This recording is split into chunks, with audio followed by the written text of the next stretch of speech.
The accused shall not contact, interfere, or intimidate any witnesses, and more specifically the persons who were working under her before she was arrested, whether directly or through her agents.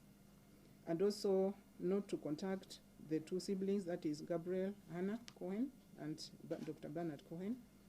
The accused shall not set foot or go near the businesses named as Kenya Golf Safaris and Lotus Care Travels, or any other businesses being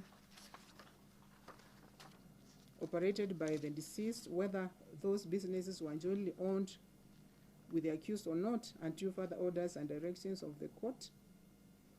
Before the accused can be allowed to execute a bond, she shall provide testimonials from her father, Javed Kamotho, and her friends Mama Lucy Mwangi and Betty Wamaitha as proof that they are willing to accommodate her during the pendency of this trial.